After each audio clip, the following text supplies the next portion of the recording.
Conversaciones Saludables es un espacio donde una comunidad puede encontrarse para hablar acerca de temas de salud femenina, hacer preguntas, participar, ser parte de la respuesta. Aquí puedes abrir la mente para entender que la salud y el bienestar tienen múltiples dimensiones: física, mental, emocional, espiritual. Este es Conversaciones Saludables, tu podcast, tu comunidad. Hola a todos, bienvenidos a Conversaciones Saludables, tu podcast, tu comunidad. Yo soy Andrea Plazas, ginecóloga obstetra, interesada en todo lo que puede hacernos vivir más felices, vivir más tranquilos, conectarnos más entre nosotros y de verdad pasarla más bueno, hacernos la vida más chévere. El día de hoy tengo una súper invitada con un tema que desde hace unos días, desde hace unas semanitas, me ha estado como puyando el corazón y el cerebro. No sé si es por mi alma como de profesora o algo que me sucedió, pero pienso que dentro, digamos, de la responsabilidad que tenemos todos de tener este medio de difusión, está hacer conciencia sobre muchas cosas que de pronto somos muy ignorantes, y este es un tema en el que yo me considero absolutamente ignorante, y por eso el día de hoy invité a una dura en este tema. Les tengo a Tatiana Chaparro.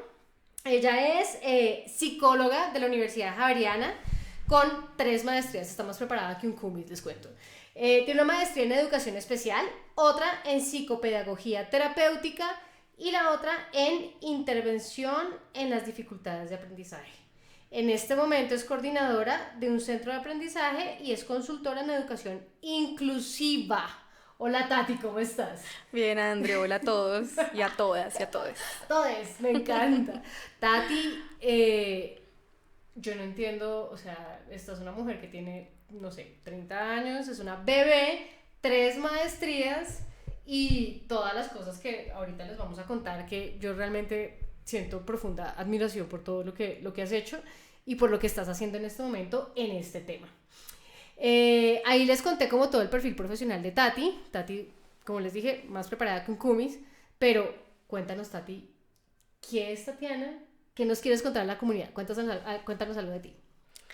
Bueno, tú ya como que hiciste la descripción de la parte profesional, que al fin y al cabo no es todo lo que uno ve en la vida, ¿no? Al contrario, es una mínima parte, pero la neurodiversidad, la neurodivergencia, han hecho parte de mi vida desde siempre. Entonces creo que de la vida de todos, ¿no? Darme cuenta que la neurodiversidad somos todos, que realmente no hay 2 personas iguales, 2 cerebros iguales, que son como las huellas digitales, ¿no?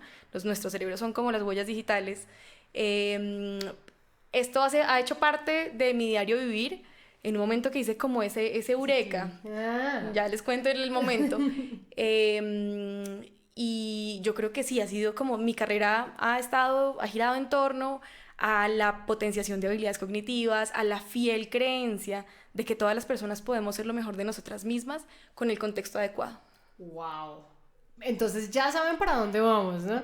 Todo este tema de la neurodiversidad, neurodivergencia, bueno, todo esto, como que cada vez se habla más. Yo me siento absolutamente ignorante, uno más o menos sabe cosas, pero creo que esto tiene tanto de ancho como de largo y está en el día a día, y por eso quise invitar a Tatis el día de hoy. Entonces, bueno, más adelante ya vamos a hablar de la parte técnica, la parte, mejor dicho, que la minucia y el detalle, pero antes de todo les he hecho chismecito.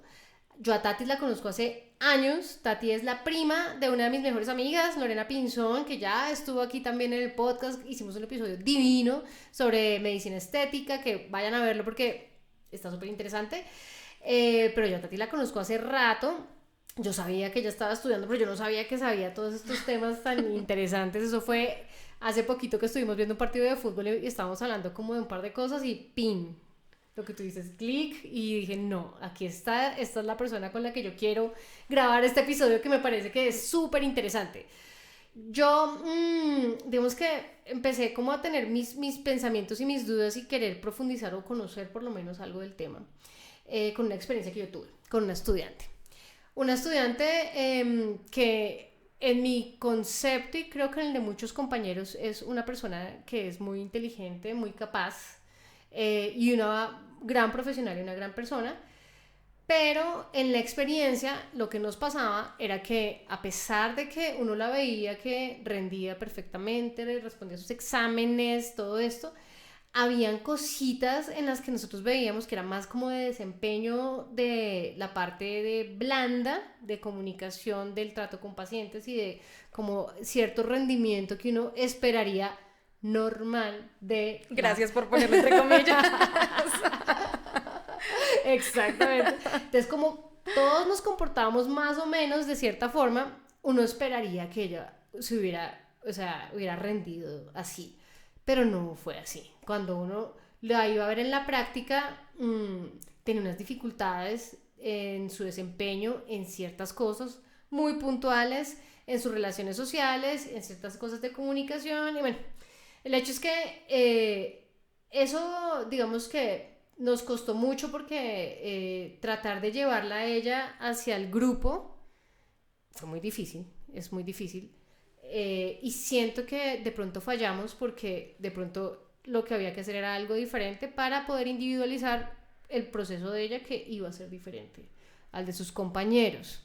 Entonces, y siento que cada vez más somos más conscientes de que uno espera un comportamiento de un grupo social de personas que son súper diferentes, y tenemos una forma de evaluarlo, una sola forma de evaluarlo, un proceso para llevarlos a todos, y siento que ahí estamos quedando un poco cojos en la formación de nuestros estudiantes. Entonces, cuando yo tengo ese caso, que yo sé que es una persona que es muy buena, que se comportó de una forma diferente, ahí uno empieza a decir, pucha, algo nos falta, yo creo que nos falta comprensión, entendimiento y herramientas para poder ayudar a estas personas. Entonces ahí es donde entra mi curiosidad, hablo con Tatis y ¡pum! Ya, Tatis aquí fue mejor dicho, la experta del tema. Entonces yo quiero preguntarte, ¿por qué cuando tú dices, bueno, eres psicóloga, pero después yo leo tus maestrías y son 3 cosas que todas se relacionan entre ellas? ¿Cómo entraste en este mundo? ¿Qué fue lo que te hizo interesarte en este tema? Bueno, yo creo que todos, de nuevo, nosotros vivimos con la neurodiversidad. Con la neurodivergencia también, ya vamos a ver cuál es la diferencia como entre estos términos que son importantes de tener en cuenta. Y también, pues yo crecí en Tunja, yo soy de Tunja, Boyacá, y dentro de mi familia hay 2 personas que no tienen un diagnóstico específico, pero que han vivido con una neurodivergencia. Entonces, ver el trato del contexto, de la sociedad, desde mi familia cercana hasta los amigos, todas las expectativas que giraban en torno a ellas y el trato que a veces recibían de manera injusta, yo me sentía como un poco indignada, me hacían pensar que no podía ser que con las maravillas que tenían, con todas las fortalezas que tenían, solo se vieran cosas muy específicas porque no se ajustaban a lo que otra persona estaba esperando. Okay. Entonces, eso fue como en el crecimiento. Luego estudié psicología. En psicología me fui hice énfasis en neuropsicología y el otro énfasis fue en psicología educativa. Los 2 igual enfocados. Vi una materia en la universidad que se llamaba Psicología en Discapacidad. Wow. Si mi profesora de Psicología en Discapacidad me está viendo, te amo. No, pero resulta que esta anécdota es muy interesante porque yo estaba siempre pensando que muchas veces por el contexto y por lo que los otros decían, por lo que los otros esperaban, las personas terminaban siendo disminuidas. Total. Y creyéndose como esos discursos de las personas que no eran ellos. Entonces esos discursos terminan haciendo parte de nosotros mismos, ¿no? Ese, ay, usted es bruto, usted no pudo, usted... Entonces, claro, ahí ya es como, no, yo como persona que hace parte de la sociedad, sí. Tengo que hacer algo. Tuve esta clase de psicología en discapacidad y la primera clase me dio la lección de mi vida. La primera clase era en un 6º piso de un edificio que no tenía ascensor. Ok. Y la profesora no llegó a la primera clase. Nos envió un correo excusándose y nos dijo que había solicitado acceso a un salón al que ella pudiera tener acceso y no pudo tenerlo. Llega a la segunda clase, ya nos cambian de salón a un primer piso y resulta que ella es usuaria de silla de ruedas. Ok. Entonces, desde ahí fue la pregunta social, ¿no? ¿Cómo nosotros, como contexto, podemos ajustarnos para que todos y todes puedan acceder a los contextos, para que todos accedamos? Porque si en ese momento no hubiera, de pronto esta persona no se hubiera comunicado, seguramente no fue algo cómodo comunicarse con la universidad a sabiendas de que, pues ellos la conocían, ellos sabían que necesitaba ese acceso, pues no hubiéramos tenido yo no hubiera tenido una de las mejores clases de mi vida. Que te cambió tu vida. O sea, no fue solo por la lección de la primera clase, sino realmente por todo el cambio de perspectiva alrededor de la discapacidad y todo esto del déficit centrado en la persona, ¿por qué le ponemos el déficit a la persona y no realmente nos preguntamos cuáles son las barreras que como sociedad y como personas estamos generando alrededor de la dificultad? Wow. Entonces ahí comienza, yo sé que esto es largo y es un tema, pero ese fue como el momento en el que yo dije, hay que hacer algo, y comencé a ver como en todo el proceso educativo muchas herramientas, muchas preguntas y también muchas creencias y muchos juicios. Ahí comienzo a trabajar, la tesis la hice también sobre mi tesis del pregrado, la trabajé con... Hay una creencia de que las personas con autismo y algunas con retrasos cognitivos no tienen muy buenas conductas prosociales. Entonces lo que hicimos fue ver la conducta prosocial en personas con autismo y nos sorprendimos con los resultados.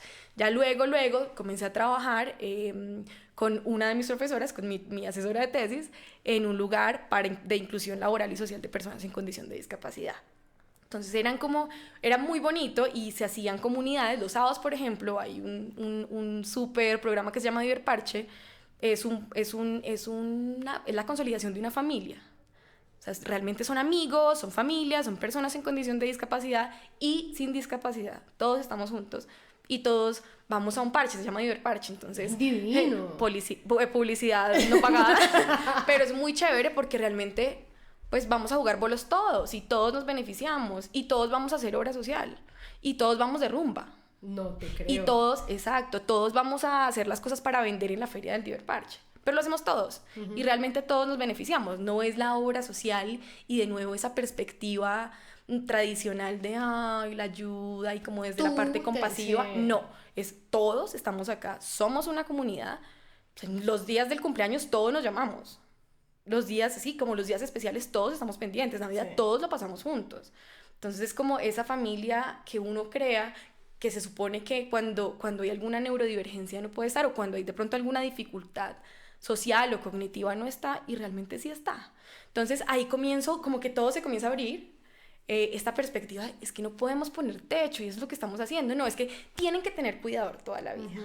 Yo me tengo que dedicar como mamá toda la vida al cuidado. Claro, es súper importante, esto es necesario, pero hay otras alternativas y esas alternativas tienen en cuenta la voz de las personas que están en esta condición. Entonces como que se comienza a abrir todo esto, comienzo a trabajar mucho como con toda la parte de ciencias cognitivas dentro de la discapacidad. Y luego llega la educación regular. Entonces es educación de escuelas públicas y privadas y haciéndome la pregunta, ¿cómo hacer para que haya educación inclusiva? Porque todos pues tenemos derecho a estar en el colegio, ¿no? Entonces, ¿por qué? No, es que tú tienes alguna condición, tienes que estar en un lugar especial de personas con esta condición. Es que porque yo soy boyacense tengo que estar con todos los boyacenses. Exacto. O porque no, o sea, y ha sido siempre. Y así ha sido y es un modelo médico, claro, es el modelo del déficit, es la rehabilitación, vamos a intervenir en la dificultad, pero realmente nos estamos perdiendo de la oportunidad de la diversidad, que es realmente lo que somos.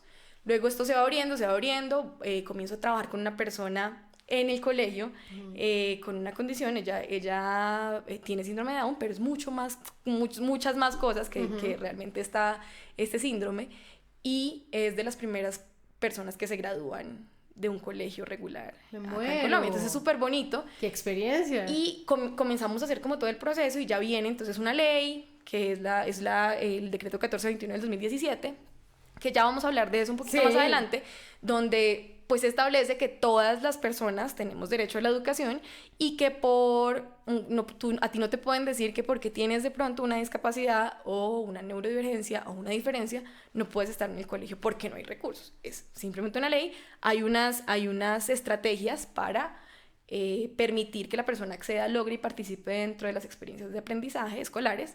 Y pues es muy bonito porque como que todo se comienza a abrir y mi mente se comienza a abrir mientras va avanzando también la ley, va avanzando la teoría, va avanzando también como todo este modelo socioeconómico que tenemos ahorita. Entonces, y también es mucho lo que va creciendo la ciencia porque también descubrimos nuevas formas de hacerlo y de entenderlo, que yo pienso que es lo que yo quiero llegar, y es que no conocemos mucho, pero se está creciendo en ese espacio. Exacto. Ya en este momento ya pues todo se comienza a abrir y justamente trabajando en los departamentos de apoyo al aprendizaje, que son estos departamentos que garantizan ese acceso y esa educación para todas y todos dentro del currículo, pero también de pronto dentro de algunas acomodaciones, algunos ajustes que necesitamos, todos y todas los necesitamos, pero pues algunas personas específicamente pues necesitan más apoyos. Comienzo a ver la necesidad de educarme, de formarme, y ahí comienzo también como con todo el proceso académico que ya vimos que, mejor dicho, es impresionante. Claro, y entonces, ¿cómo terminas tú en tu trabajo ahorita, coordinando todo este centro y toda la cosa? Listo, entonces ya yo, como esa experiencia de la que les conté fue acá en Bogotá. Y luego me voy a Medellín después de haber dado unos talleres y unas conferencias a un lugar en Medellín, un colegio maravilloso que es en el que trabajo en este momento, y estoy allá coordinando este departamento. Y entonces acá ya no solo hablamos de trastornos del aprendizaje, de discapacidades, sino que también hablamos de habilidades excepcionales, de superdotación y de todo ese espectro también que hay a nivel de aprendizaje, que ya vamos a ir más allá. Vamos para allá. Listo, maravilloso. Entonces, ahora sí, entremos en materia. ¿Qué es esto de la neurodivergencia, neurodiversidad, neurotipicidad? Entonces, si quieres, arranca diciéndonos como tú lo veas como más fácil como es para definir. Todos estos términos, los 3 términos, son términos que tienen una principal intención. Ahorita nosotras estábamos hablando un poco de esa incomodidad que hay con el lenguaje, ¿no? Cómo hacer para hablar adecuadamente, cómo hacer para hablar actualizadamente, ¿no? Y es muy interesante porque estamos en el proceso siempre estamos en un proceso de transición de un modelo al otro, de alguna actualización, y lo más importante es esa intención, ¿no? Si tú lo que intencionas es ver al otro como un par y no verlo como una discapacidad, ver al otro como un par y no verlo como la diferencia incómoda que da temor, ahí ya partimos de esto. Entonces, una manera de resolverlo socialmente es tener estas categorías. Entonces, categorías que tienen la intención de hacer el lenguaje más inclusivo. Entonces, ¿qué es la neurodiversidad? Todos nosotros. O pues tú que de pronto eres médica lo sabes un poco más, pero o sea, si tú ves 2 cerebros, no hay 2 cerebros iguales. O sea, somos como las huellitas dactilares, como lo decíamos ahorita, entonces no hay 2 cerebros iguales, luego somos neurodiversos. No hay manera de que haya una normalidad en nuestros cerebros que sea el mismo cerebro estándar, copiado y pegado, ¿sí? Casi no hay manera, eso no existe. Entonces ya partimos de que la normalidad es la diversidad, y esa es la neurodiversidad. O sea, neurodiversos somos todos. Sí. Ya viene la neurodivergencia. La neurodivergencia viene de estas personas que de pronto no siguen ese patrón de neurodesarrollo y interpretan la vida, la información, y tienen unas vivencias muy específicas y diferentes, ¿sí? Según ese desarrollo, ¿sí? Y ahora viene la neurotipicidad.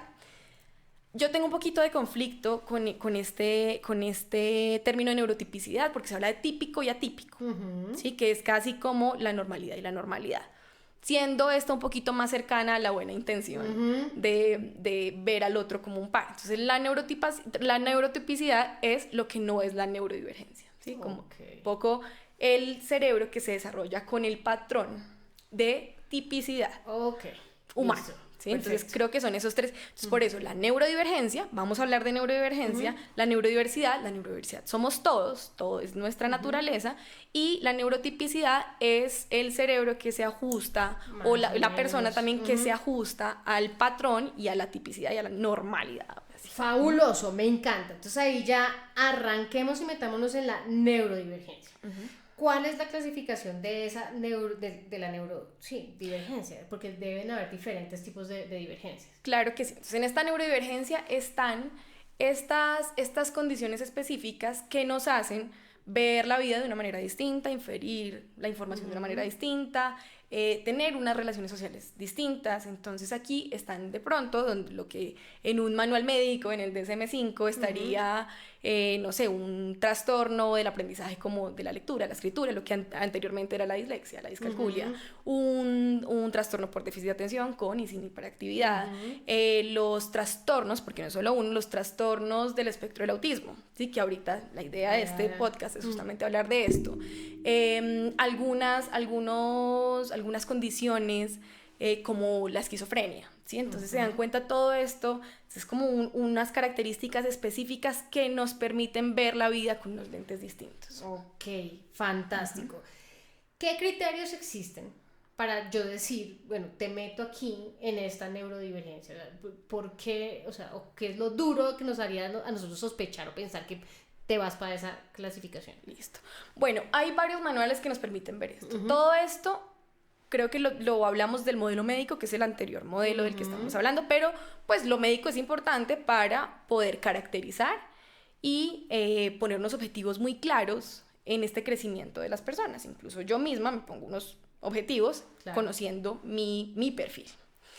Entonces nosotros nos regimos con el manual diagnóstico en la última edición de DSM-5, a veces con el CIE-11 también, que antes era el CIE-10, y también con algunas pruebas específicas como un MCHAT, como un A2, hay varias pruebas específicas que se toman por neuropsicólogos, por neuropediatras, sí, creo que son neuropsicólogos, neuropediatras y todo el equipo multidisciplinario alrededor de un niño o de una persona neuropediatra, no, sino pues el neurólogo.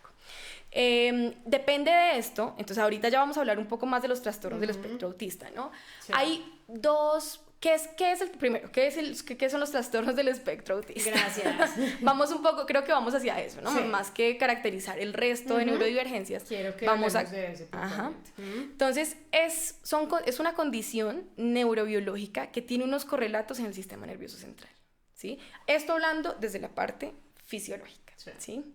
¿Qué pasa con esto? Que esto es lo que hace, es, como ahorita hablábamos de la neurodivergencia, mostrarnos una manera distinta de integrar la información, ya vamos a hablar también de la integración sensorial, una manera distinta de interactuar, una manera distinta de tener mi día a día con unos patrones específicos. Entonces, por eso también hay unos criterios. Que los criterios son más unas características. Esto no se trata de diagnosticar.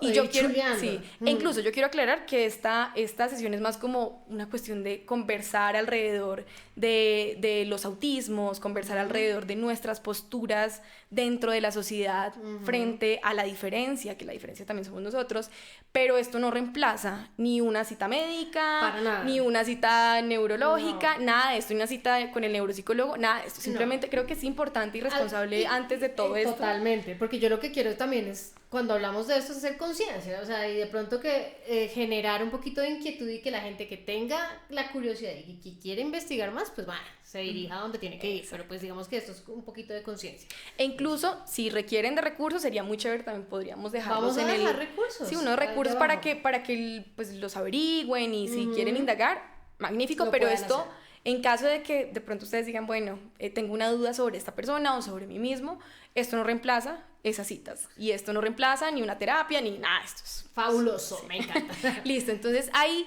dos criterios grandotes específicos que nos dicen, bueno, yo puedo estar dentro de los espectros del autismo, dentro del espectro de los autismos. Entonces, el primero puede ser unas dificultades muy marcadas y específicas en las interacciones sociales, en las habilidades sociales y comunicativas. ¿Sí? Sociales, comunicativas, ya vamos a andar.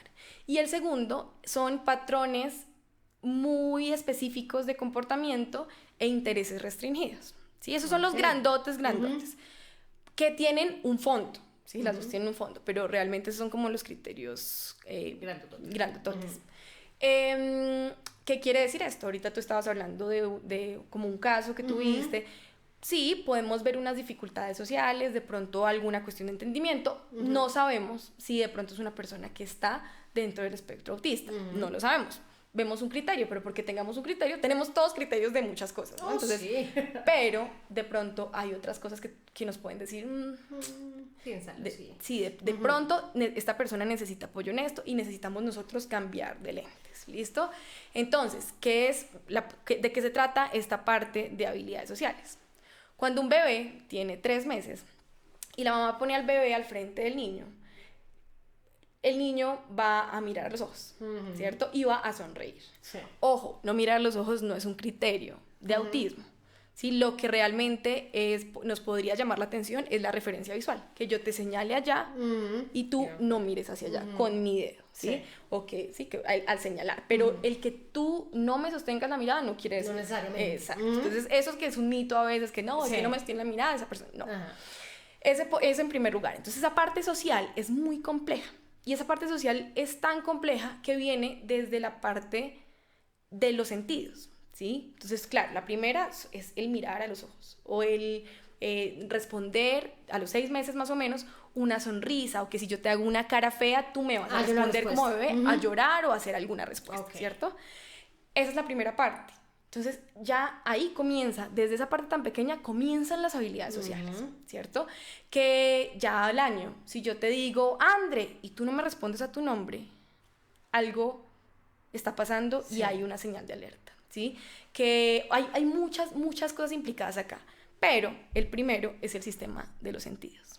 Uy, hablemos de los sentidos, por favor, que tienes que contarles a todos porque a mí esto ya está el cerebro. De hecho, esta fue la conversación, como qué pasaría si una persona que tiene desintegrados sus sentidos, tiene una desintegración en su sistema sensorial, está acá en un partido con toda la bulla, socializando, con la ropa, con el ruido, el grito, el calor, el partido.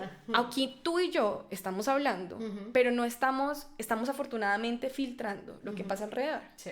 Estamos filtrando el ruido de la alarma en la calle, tú estás filtrando también como la ropa, yo también la estoy filtrando, que la correa, que... ¿Qué pasa si no logramos hacer ese filtro? Muy loco. Y entonces pedimos tolerancia a la frustración, que yo no sé de dónde salió ese término, porque no deberíamos ser tolerantes a la frustración, sino saber afrontar y sobrellevar la frustración, ¿sí? ¿Por qué tengo que tolerar? Bueno, pero eso ya es otra Ya es otro pero episodio. entonces pedimos a algunas personas que tienen, ojo, las personas que tienen alguna desintegración sensorial también es un criterio. No quiere decir que porque de pronto yo tenga alguna desintegración sensorial, ya, mejor dicho, estoy diagnosticada y tengo autismo, nada de esto. Puede que es un criterio, entonces puede que junto a otras sean banderitas de alarma. Entonces, listo, tenemos varios sistemas sensoriales. Entonces, ¿cuántos sistemas sensoriales tenemos? ¿Cuántos sentidos tenemos? No, pues yo iba en 5. Exacto, entonces vamos con 5, pero resulta que hay 2 más, ¿cierto? Tenemos 7 sentidos. Tenemos el olfato, el gusto, el tacto, la audición y la visión. Más el sistema propioceptivo y el sistema vestibular. ¿Qué quiere decir esto? Estos 5, que son los que conocemos, son los que nos dan cuenta de la información externa, ¿cierto? De lo que puedo leer, de lo que puedo escuchar, de la información y esa interacción con el exterior. Pero el táctil también va hacia afuera, hacia adentro, pero el sistema vestibular y el sistema propioceptivo, que ya les voy a contar de qué se tratan, son sistemas que dan cuenta de lo que pasa dentro de nuestros cuerpos, ¿sí? Entonces, el vestibular, yo creo que más o menos uno lo relaciona con el oído, con el equilibrio. Efectivamente es ese sistema que nos permite vivir en el día a día con la gravedad. O sea, nosotros nos damos cuenta que en este planeta hay una fuerza de gravedad y con esa fuerza de gravedad tenemos que mantenernos en el centro, ¿cierto? Lo damos por sentado, pero resulta que no siempre, que de hecho no hay que darlo por sentado, que si yo me tengo que estar acomodando todo el tiempo, no voy a poder ponerte del todo atención, a menos que yo encuentre un movimiento para poder encontrarme en mi centro. Y ese centro de gravedad, ese es el sistema vestibular, que también tiene mucha influencia en lo motor. Porque si yo no encuentro mi centro, es difícil. Voy a estar... O caminar, Claro. el hecho de caminar. En lo emocional también tiene mucha influencia, porque si yo no encuentro seguridad a la hora de caminar y de tener equilibrio, no voy a estar bien emocionalmente, no me voy a sentir seguro, voy a estar inseguro todo el tiempo. Casi que caminar pisando huevos. Sí, así como un poco así, ¿cierto? Sí. Ahora, esa es la parte vestibular, ¿sí? Entonces, esa es también la parte que nos dice, o sea, cuando tú mueves la cabeza, la parte de la gravedad, que nos da el equilibrio. Entonces, de pronto, si no la tengo muy integrada, yo voy a sentir que me voy a caer todo el tiempo, que no soy tan estable, ¿cierto? Sí. Tiene mucho que ver con el movimiento, con la marcha, con el patear una pelota, que patear una pelota es uno de los estadios casi que del desarrollo, ¿cierto? Si te haces una escala del desarrollo, uno de los criterios es patear una pelota. Pero qué montón de habilidades tiene detrás el patear una pelota.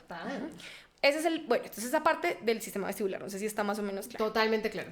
El sistema propioceptivo va muy de la mano, todos los sistemas van juntos, pero el sistema propioceptivo va muy de la mano con el vestibular, porque es la información interna, pero es los músculos, ¿no? Cómo yo siento mi cuerpo en este lugar.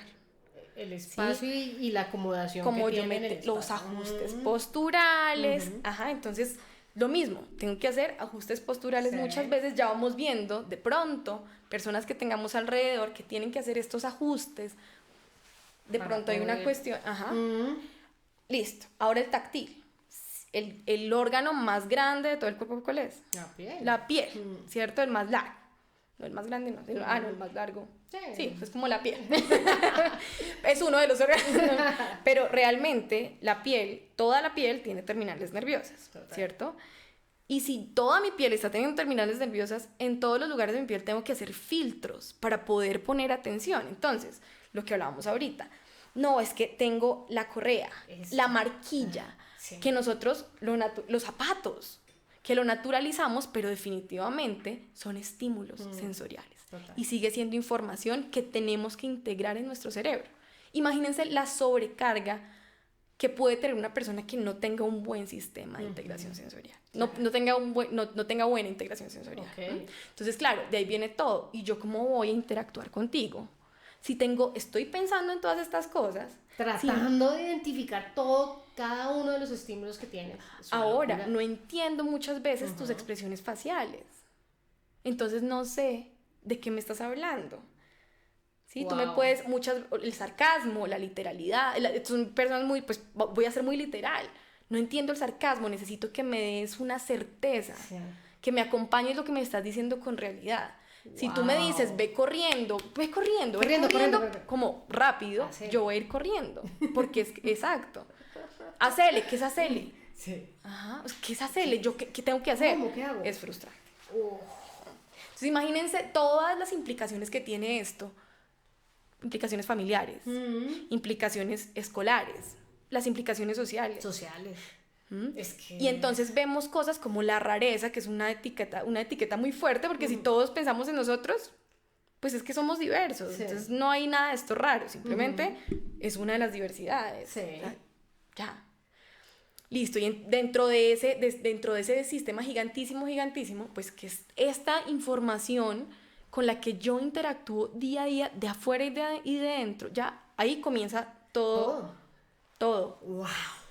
No, y es que, ¿sabes que uno lo da por sentado? Uno no entiende que cuando tú vives en la tipicidad, digamos, que en la neurotipicidad, pues tú no tienes que estar pensando en el zapato, en la marquilla, en la correa. Tú vas, ya. Ni en el ruido de la calle. Nada. Máximo un ruido te hará... tiene que ser un pito, alguna vaina. Si no, tú vas, porque ya tú puedes filtrar el resto de cosas, pero donde no... o sea, creo que acabas de decir algo súper importante. Y ahora miremos esto que tiene que ver con el desarrollo de todas las habilidades cognitivas, de la comunicación y lenguaje, de la parte socioafectiva, de la motricidad. ¿Sí? Realmente tiene impacto en todas las áreas, en el desarrollo de todas las áreas cognitivas. Listo, esta es la primera parte, pero ahora, ¿yo cómo resuelvo esto? Si tengo este montón de incertidumbre y de carga, ¿cómo lo resuelvo? Con el segundo criterio. Ok. Patrones repetitivos. Ok. El patrón repetitivo puede ser una estereotipia. Sí. ¿Cómo interpretamos la estereotipia después de todo esto? Sí. Es una acomodación, puede ser una acomodación vestibular, puede ser una acomodación propioceptiva, Ok. ¿sí? Puede ser Táctil. táctil, ujú, que a veces se pueden pasar a autolesiones, que eso ya es otro cuento, pero hay que ver la funcionalidad del comportamiento. ¿Para qué sirve eso? Sí. Esa es una parte. La segunda, que yo voy de aquí a allá todos los días con el mismo paso a paso. Es el día en que tú me cambias. Lo único que me da más certeza, Sí. ese día yo me voy a desbordar. Claro. No sé cómo gestionarlo. Entonces tengo que aprender a gestionarme a mí y además tengo que aprender a gestionar El las mundo. expresiones faciales del otro, la voz del otro, el sarcasmo del otro, que es completamente abstracto. Yo necesito literalidad. Sí. Necesito que me anticipes el cambio. Necesito que me ayudes a partir un objetivo gigante en pequeños objetivos para que yo sepa qué vino antes y qué va después. Entonces ya parece algo muy simple, muy sencillo, cómo funcionamos los seres humanos y damos por sentadas muchas situaciones, Total. pero luego vemos todo lo que está detrás de una habilidad y de una actividad. Total. Wow, no, esto es, mejor dicho, una locura. Yo quiero ahora que ya que empezamos, ya sabemos los criterios, más o menos entendemos por qué es tan complejo todo esto. ¿Qué es el espectro? ¿Por qué es un espectro autista? ¿Cómo, o sea, porque ya hablamos ya, no es el autista o tiene autismo o cómo es esto, sino es un espectro? Bueno, hay una cosa muy interesante que en los mismos manuales diagnósticos, que es de la perspectiva médica, no quiere decir que la perspectiva médica no esté bien.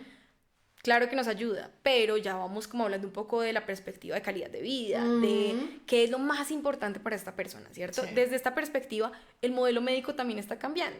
Entonces, el cambio, por ejemplo, del DSM-4 al DSM-5 es importante. Antes, bueno, ahorita el diagnóstico entre estos también es importante decirlo, hombres y mujeres, en cada 4 diagnósticos, de cada 4 diagnósticos, un diagnóstico es mujer y 3 diagnósticos son hombres. Wow. ¿Listo? Habría que indagar sobre esto. Ahora, también es importante pensar en las causas, ¿no? O sea, como que decimos, ¿cuál es la causa? Siempre, ¿cuál es la causa? Pues 20% sabemos que es genético, 80% no tenemos ni idea. Y es que las familias van a llegar preguntando eso seguramente.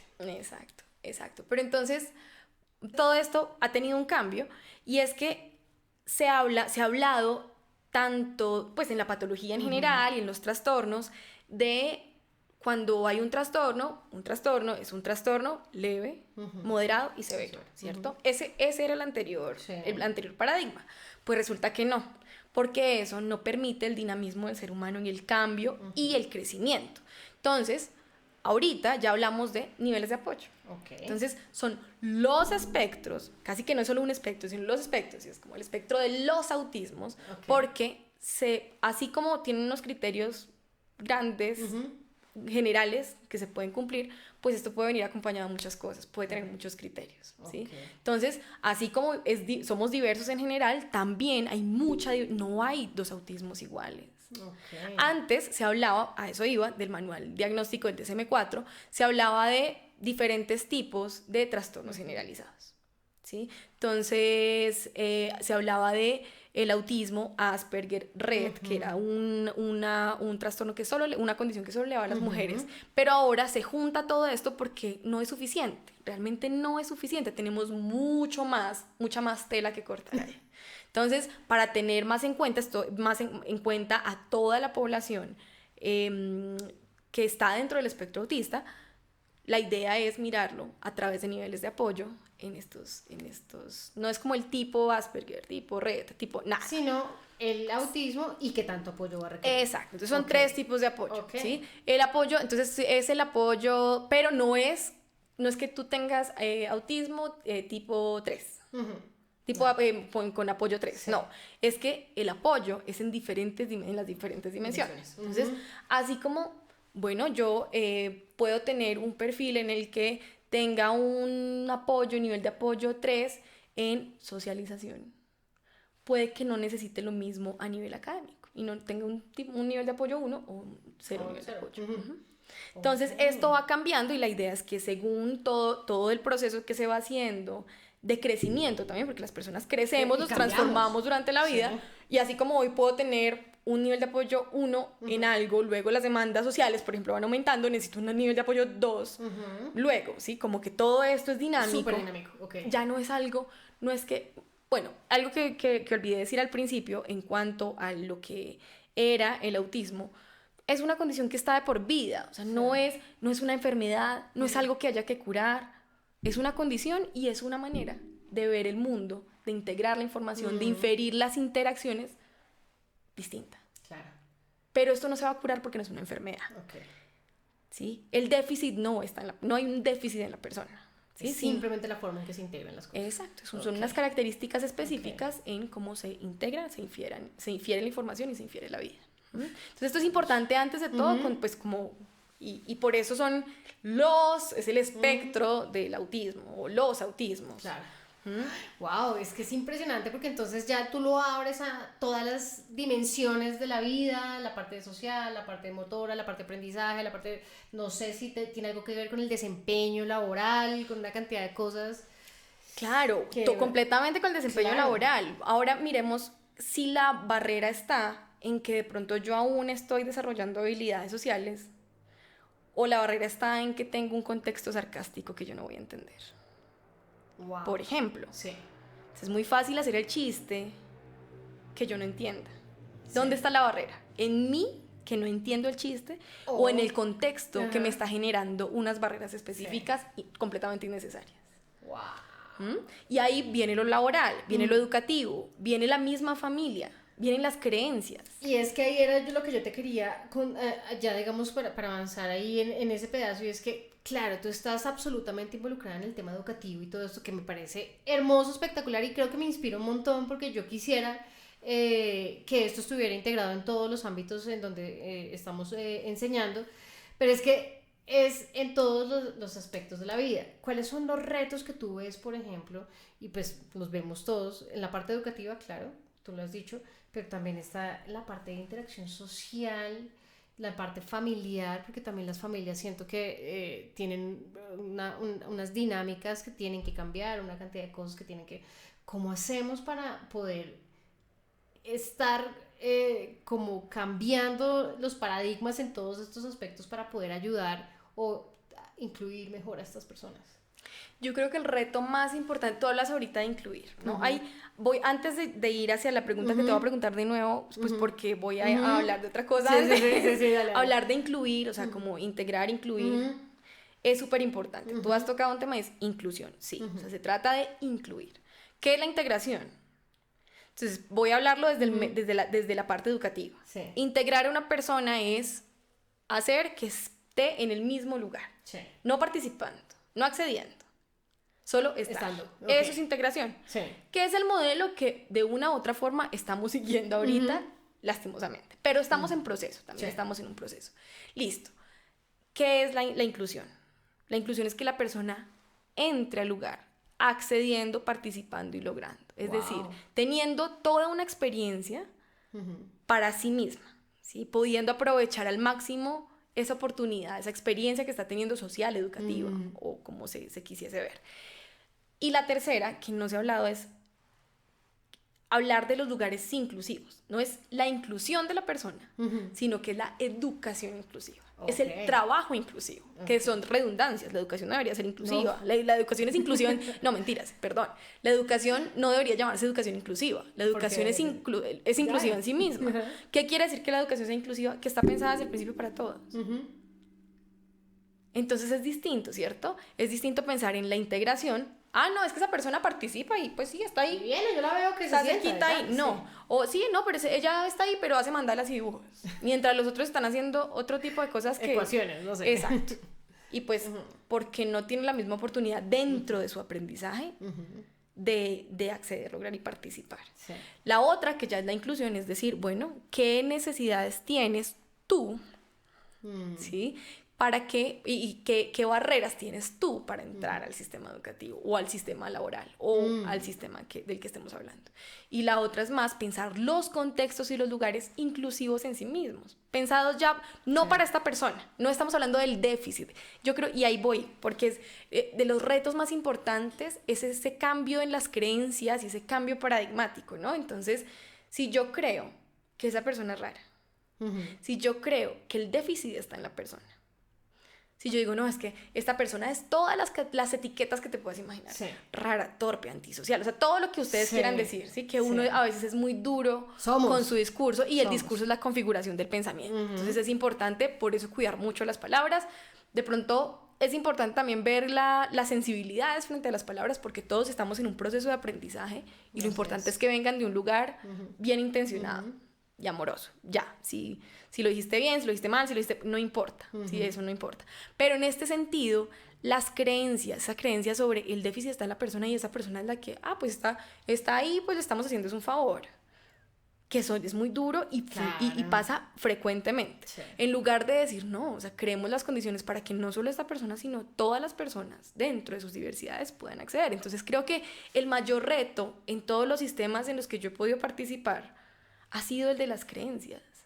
O sea, es la sociedad entonces, más que la persona que es divergente. Lo que hablábamos ahora, hablábamos con Andrés, estábamos teniendo una conversación antes sobre el techo que le ponemos, o sea, cuando hablamos de derechos reproductivos para personas en condición de discapacidad o sin discapacidad, personas neurodivergentes.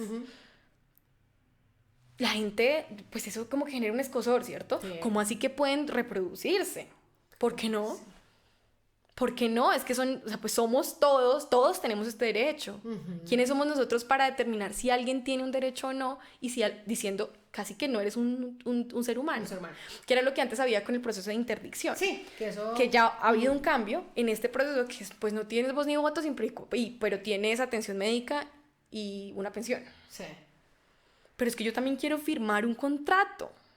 Yo quiero tener un trabajo que yo pueda firmar y que yo me gane mi platica. Sí. Obviamente puede haber alguien que me pueda apoyar en la administración de mi dinero si no tengo las que es lo que tú estás hablando de los niveles de apoyo. Exacto. Que podría ir en ese sí. Okay. O de pronto, bueno, y si de pronto no, pues sí necesito un cuidador, pero puedo estar en una vivienda tutelada donde comparta con mi parche porque tengo varias, no sé, yo tengo mi apartaestudio, mis amigos tienen un apartaestudio, en el momento en el que yo quiera socializar, voy a la cocina que es comunal, voy a la sala que es comunal y hay una persona, 2 o 3 personas que están a cargo de mis objetivos personales y al tiempo están pendientes de que todo se dé de una manera muy... O sea, es que ahí realmente, mira la creencia que tenemos, ¿no? El techo que ponemos desde el principio en esta persona nunca va a poder tener una pareja, nunca va a poder vivir pues sola, entre comillas, o siempre va a tener que tener a la mamá o al papá al lado, no. Pues yo lo veo muy lindo porque tú lo pintas como hacia donde deberíamos ir. No creo que vayamos mal, creo que estos espacios se dan para que empecemos a hacer un poquito de conciencia sobre, mira qué lindo hablarlo, qué lindo que de pronto tengamos un faro común. Entonces, pero yo nunca había escuchado hablar de eso, digamos, esos hogares tutelares que me parece como disruptivo, te cuento. Se me parece loco, pero me encanta. Y genera escozor. Sí, claro. Genera escozor, o sea, ¿cómo así? Y además, otra cosa, ¿cómo así que yo no puedo tener pareja? Claro, yo puedo vivir con mi pareja. ¿Cómo así que a mí no me pueden hablar de protección, de anticonceptivos, de derechos reproductivos? Es que son derechos, nos estamos quitando, al poner techo desde la creencia, estamos perpetuando casi que eso, o sea, estar en contra de los derechos humanos, estamos perpetuando... Y un poco de exclusión también. Es exclusión, es exclusión, es... Y ahí tú habías mencionado algo y es que el tema de formar comunidad, que ya lo dijiste tú con los sordos y todo esto, que estas personas que están, digamos, en el espectro y todo esto, están tratando como de hacer comunidad, restablecimiento de derechos, o sea que eso les ayuda un montón como para que se identifiquen con algo. De acuerdo. Hay comunidades específicas para establecer y restablecer derechos, ¿no? La comunidad, no estoy diciendo que todas las personas neurodivergentes tienen discapacidad, algunas lo tienen, otras no, pero la comunidad neurodivergente está pensando, hay una comunidad que es comunidad neurodiversa, están pensándose toda la restitución de derechos. ¿Qué ha pasado? Que es la comunidad, las personas con discapacidad son las personas de las que más han luchado, sobre todo después de la guerra de Vietnam en Estados Unidos, cuando los soldados llegan con mutilaciones y comienzan a darse cuenta que ya no pueden trabajar, que ya no pueden, pues tienen una pensión, pero casi que les quitan una voz. Entonces comienzan a alzar las voces sus familias y ellos mismos también para pedir estos derechos. Entonces son una comunidad que está muy unida y está justamente por todo el maltrato que han recibido, que reciben día a día, por todos esos juicios, las creencias y la decisión que los otros toman sobre sus cuerpos y sobre sus vidas, que es así, toda la vida tomando decisiones sobre ellos. Entonces todas estas comunidades se piensan en los derechos humanos y ahorita están diciendo, tal vez yo quiero ser llamado autista. Otro dice, no, yo soy una persona que tiene una condición, tengo autismo, pero no quiero ser llamado autista. Exacto. En la comunidad sorda es la única comunidad que tiene de pronto alguna discapacidad específica, como la discapacidad auditiva, que dice, soy sordo. El resto, discapacidad visual, la comunidad, ¿sí? No son la comunidad ciega, sino realmente es discapacidad. Pero eso depende de las conversaciones que tengan en comunidad. Entonces son comunidades que tienen una cultura, unas identidades, y la comunidad neurodiversa y neurodivergente está teniendo estas conversaciones. Entonces es muy interesante. Bellísimo. Pues digamos, con tal de que esto nos lleve a todos hacia el mismo lado, a que se restituyan sus derechos, a que tengan una identidad, me parece fabuloso. Tatis, ya hablamos de todo. Pues digamos, muy resumido, porque yo sé que Tatis, pues ya ustedes escucharon toda la experiencia que tienen en este tema. Podremos, yo creo que durar aquí horas hablando, pero digamos que por los objetivos en aras del tiempo mencionamos todo. Yo quisiera dejarte este espacio a ti para que le dejes el último mensaje a la comunidad, la reflexión, la cereza del pastel, el mensajito que quieres que la comunidad se lleve y sea lo último que escuche. Bueno, yo creo que es difícil sintetizar, pero todo esto no se trata de hablar de un diagnóstico, sino que se trata de caracterizarnos a todos y darnos cuenta y ser muy conscientes de las creencias y los prejuicios que tenemos. Entonces, es como un poco esta invitación a plantearnos lo que nos genera la diferencia, que termina siendo también nuestra propia diferencia. Entonces, la diversidad, como empezamos también el podcast, la diversidad es la norma, realmente la normalidad. No hay una norma, de pronto esos estándares a los que alguien tenga que llegar, lo esperado.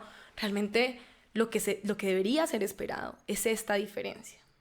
Y por eso este cambio de perspectiva nos permite respetar y también vivir sin miedo, sin miedo a esa diferencia misma, porque es la naturaleza. Entonces creo que es súper importante, no estamos hablando solo de la neurodivergencia, sino realmente de nuestra naturaleza. Hablemos de cualquier tipo de diversidad. Nos genera mucho escosor la diferencia. Total. Nos genera mucho escosor lo que no es familiar a nosotros, pero realmente esa es la naturaleza. Creo que es más como es. Muchas gracias a todas, todos y todes. Tatis, divino, todo lo que dijiste me parece súper valioso, me parece que es para llevarse una cantidad de mensajes para la casa.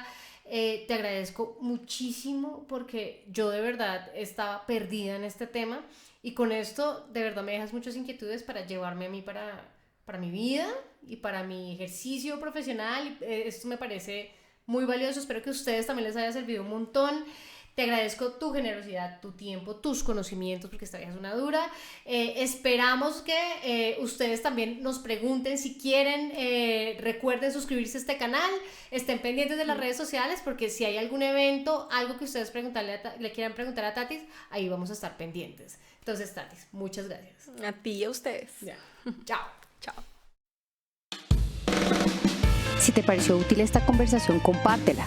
Por último, recuerda que las mejores conversaciones son contigo. Sígueme en @conversaciones.saludables en Instagram, donde tienes un espacio para participar, opinar y tener información acerca de los próximos eventos de esta comunidad.